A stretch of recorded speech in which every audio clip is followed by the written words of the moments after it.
Matthew chapter 9. And he entered into a ship and passed over, and came into his own city. And behold, they brought to him a man sick of the palsy, lying on a bed. And Jesus, seeing their faith, said unto the sick of the palsy, Son, be of good cheer, thy sins be forgiven thee. And behold, certain of the scribes said within themselves, This man blasphemeth. And Jesus, knowing their thoughts, said, Wherefore think ye evil in your hearts?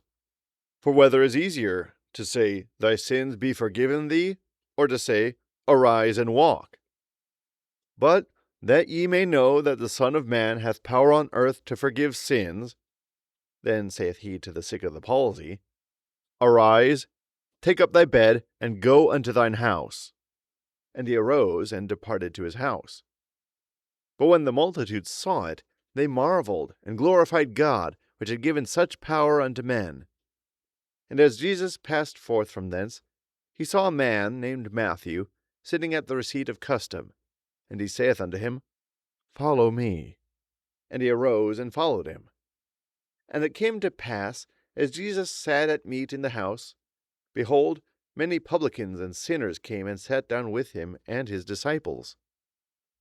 And when the Pharisees saw it, they said unto the disciples, Why eateth your master with publicans and sinners? But when Jesus heard that, he said unto them, They that be whole need not a physician, but they that are sick.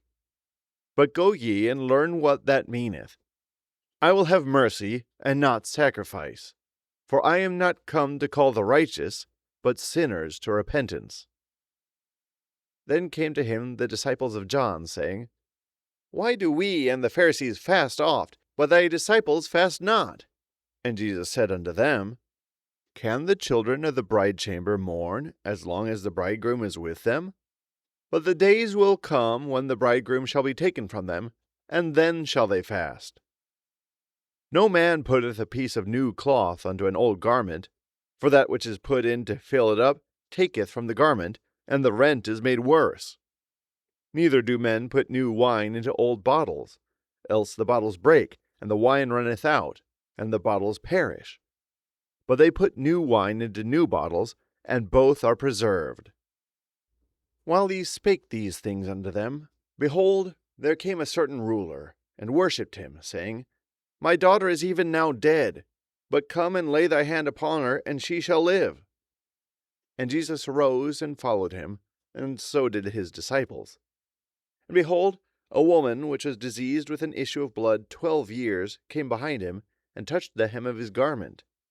For she said within herself, If I may but touch his garment, I shall be whole. But Jesus turned him about, and when he saw her, he said, Daughter, be of good comfort. Thy faith hath made thee whole. And the woman was made whole from that hour. And when Jesus came into the ruler's house, and saw the minstrels and the people making a noise, he said unto them, Give place, for the maid is not dead, but sleepeth. And they laughed him to scorn.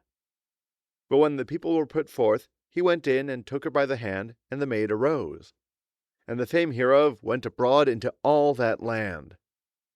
And when Jesus departed thence, 2 blind men followed him, crying, and saying, Thou Son of David, have mercy on us.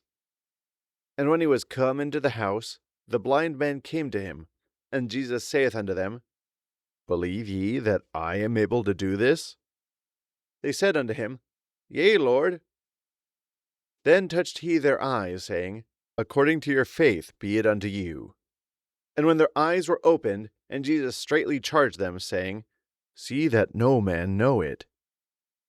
But they, when they were departed, spread abroad his fame in all that country. As they went out, behold, they brought to him a dumb man possessed with a devil. And when the devil was cast out, the dumb spake. And the multitudes marveled, saying, It was never so seen in Israel. But the Pharisees said, He casteth out devils through the prince of the devils. And Jesus went about all the cities and villages, teaching in their synagogues, and preaching the gospel of the kingdom, and healing every sickness and every disease among the people. But when he saw the multitudes, he was moved with compassion on them, because they fainted, and were scattered abroad, as sheep having no shepherd. Then saith he unto his disciples, The harvest truly is plenteous, but the laborers are few. Pray ye therefore the Lord of the harvest, that he will send forth laborers into his harvest.